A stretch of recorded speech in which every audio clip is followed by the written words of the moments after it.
안녕하세요. 세로이입니다. 오늘은 구독자 주린이 분들을 위한 주식 강좌 7번째를 해보겠습니다. 우리는 주식을 가급적 왼쪽에서만 사야겠지요. 개미의 주식 패턴. 그리고 오른쪽에서는 주식을 사지 말아야겠습니다. 성장하는 주식, 가치 있는 주식, 왼쪽 어디에서 사건 올라가는 주식을 사야 되겠지. 잠시 오르고 떨어지는 주식을 사서는 안 되겠죠. 고통스러운 시간이 될 테니까요. 저는 기업 분석을 말씀을 드리겠는데요. 우선 제가 생각하는 기준에서만 기업 분석을 올리겠습니다. 저는 골수까지 이공계열 출신이라서 이렇게 인문학, 경상계열 그런 부분처럼 말을 잘 못합니다. 그래서 제 주식 경험에 입각한 기업 분석이라는 점만 미리 말씀을 드리겠습니다. 제가 오랜 동안 주식에서 공부를 하면서 기업 분석하고요. 그런데 그 기업 분석은 제가 보기에는 이렇게 diligence, 근면, 성실, 또는 persistence. 저는 이 diligence보다 persistence가 더욱 기업 분석에 해당된다라고 봅니다. 인내, 끈기, 고집, 그리고 지속, 그러한 뜻을 가지고 있죠. 근면 성실하고는 이 기업 분석에 있어서 저희가 전문 투자자가 아닌 바에는 이거보다는 이쪽에 더 가깝지 않나라고 저는 생각을 합니다. 기업 분석은 절대로 성실하고 인내스럽지 않고 지속적이지 않으면 절대로 작심삼일에 불과하게 됩니다. 대단히 쉽지 않은 것이에요. 제 기준에서만 말씀드릴 것이고요. 저는 두 가지 입각을 해서 기업을 분석합니다. 글로벌 경쟁력을 갖춘 기업이어야 되겠어요. 그래야지만 요즘 글로벌 시대에서 돈을 잘 벌 수 있는 기업, 국내에 한정한 기업이 아닌 글로벌에서 경쟁력을 갖춘 그런 기업을 선택을 합니다.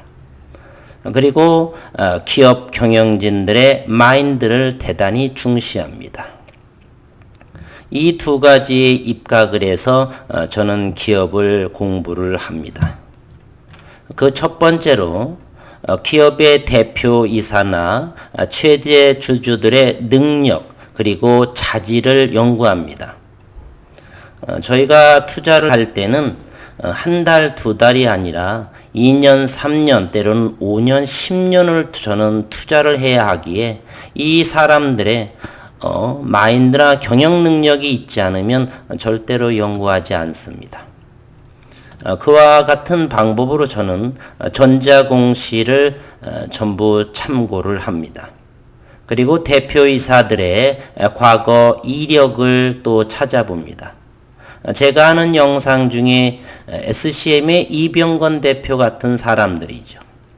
왜 이병건 대표는 녹십자 대표이사를 13년을 하고 종근당의 부회장직을 버리고 비상장회사의 대표이사로 왔을까? 생각해 볼 일이죠. 그리고 경영진들의 전공 분야를 봅니다. 라파스의 정두현 대표 또는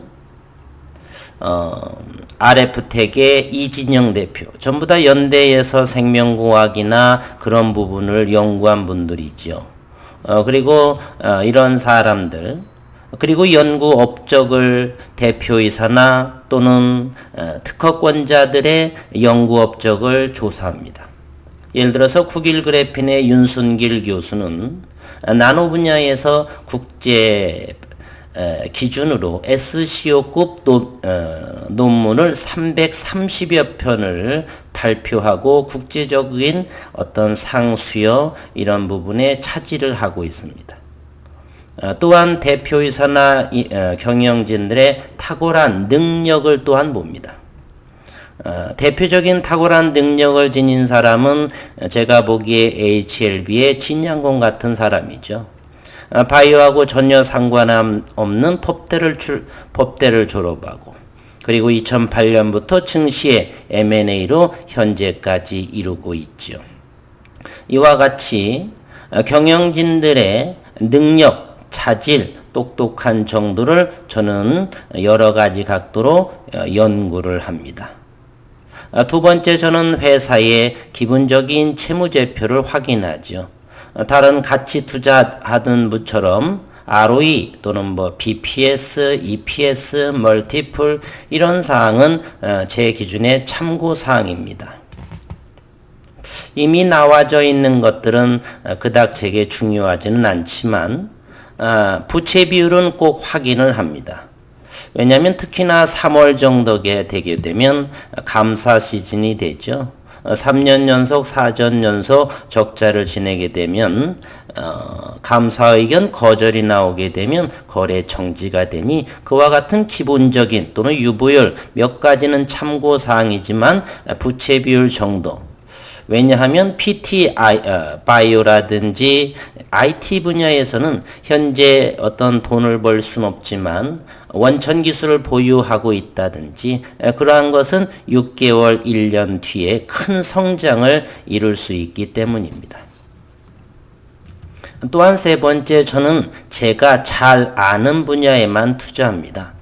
저는 골수까지 이공계열 출신이고요. 주식 경험을 통해서 따라서 저는 IT 분야, 삼성전자, 파운드리 사업, 반도체, 또는 메모리, 비메모리 이런 것들은 제 전공 분야 쪽이죠.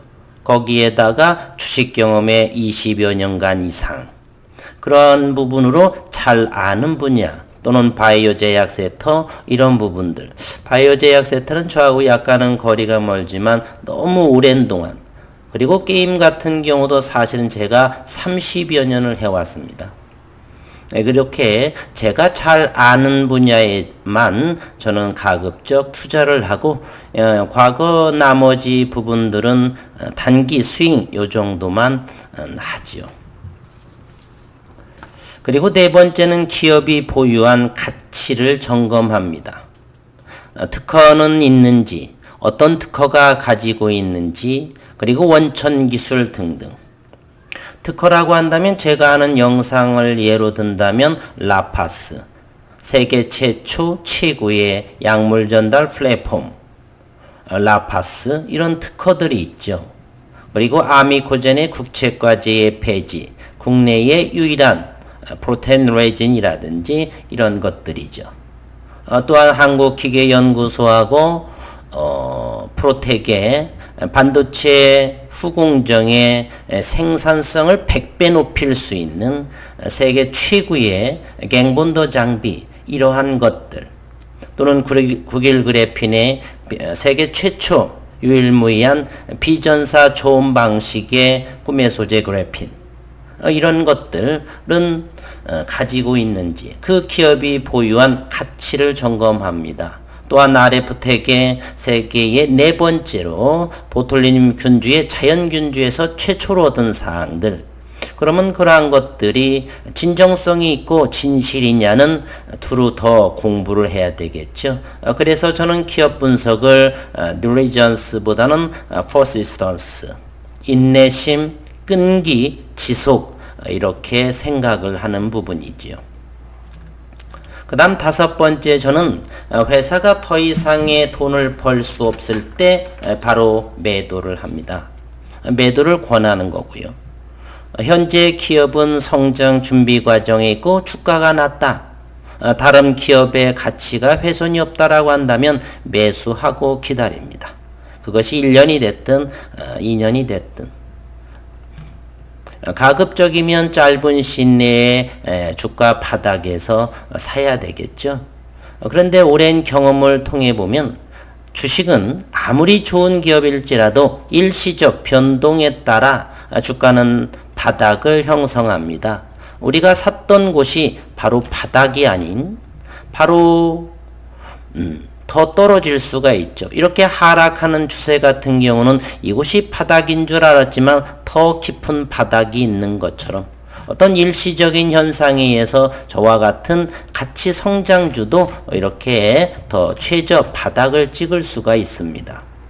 코로나로 인해서 한번 들여다볼까요? 코로나로 인해서 모든 주식들은 바닥을 형성하지요. 모든 종목들이 그렇죠. 지난 3월에 보게 되면 이런 경우 2만원에서 만원까지 하락, 여러 가지가 있었죠. 이렇게 코로나로 인한 것 또는 미중 무역으로 인한 주가 급락에 의한 잠시 출렁거림 또는 코로나 사태로 인해서 MOU라든지 이런 계약의 연기들 또는 북한의 미사일 발사 이런 것들은 사실 주가의 일시적인 바닥을 형성하죠. 기업의 가치가 훼손되지 않았다라면 그때는 사야 되는 것입니다. 사실 과거에는 북한에서 미사일 쏘게 되면 지수가 70포인트 이와 같이 떨어졌는데요. 그 당시에 외국인들은 그때마다 사들였습니다. 외국인들이 주식을 매도할 때는 환율, 즉 기업의 직접적인 가치 훼손이 있을 때만 주식을 팔았지 미사일 발사 등으로 인해서 개인들, 다른 기관 이 부분에서만 팔았지 사실은 외국인들은 그때마다 사들였습니다. 지금의 시대는 이제는 개인들이나 기관도 이제 꽤가 많아져서 그로 인해서는 많이 파는 것 같지는 않습니다. 계약 연기 등으로 인해서도 주가는 바닥을 형성할 수 있죠.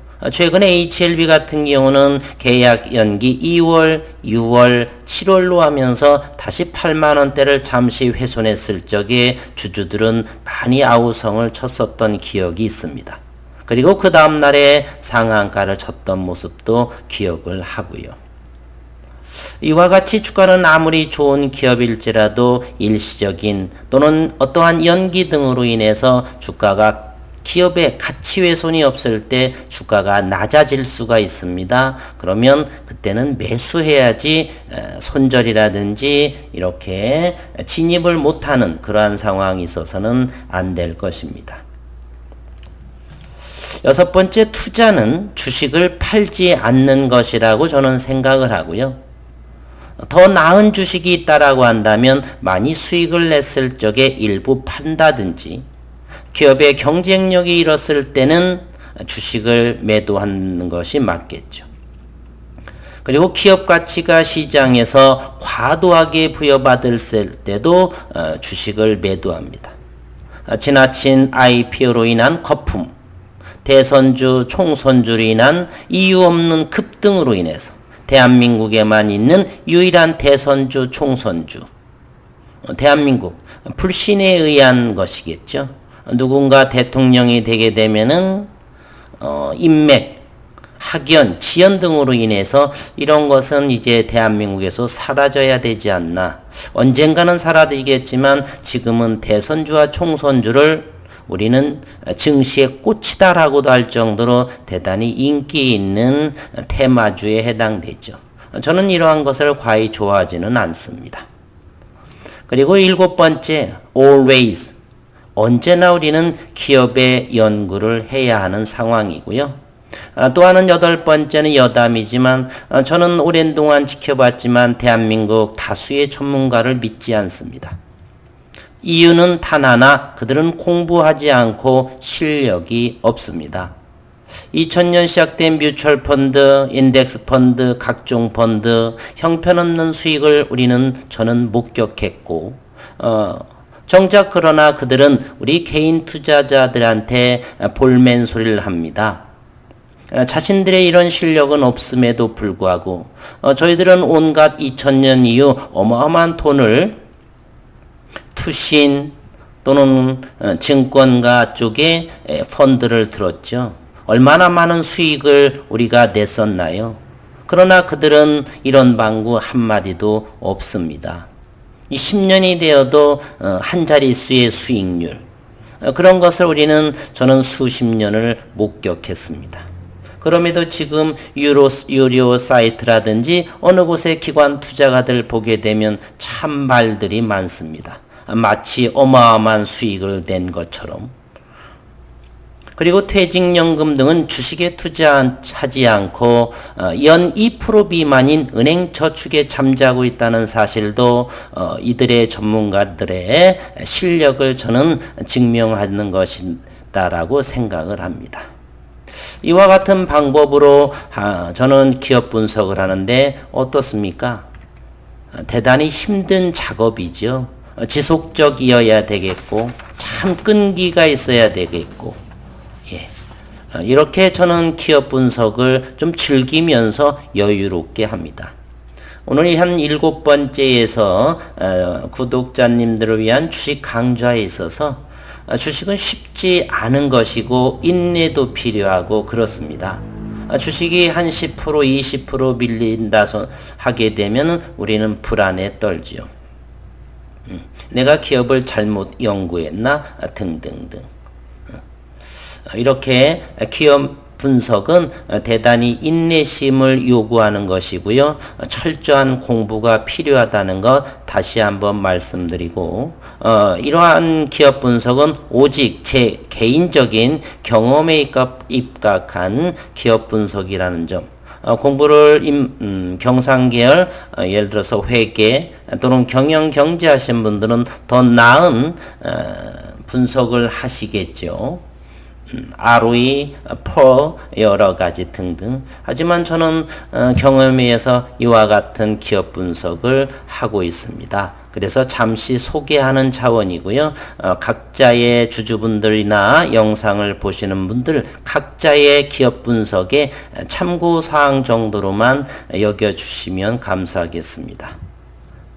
들어주시느라 시청해 주시느라 수고 많으셨습니다.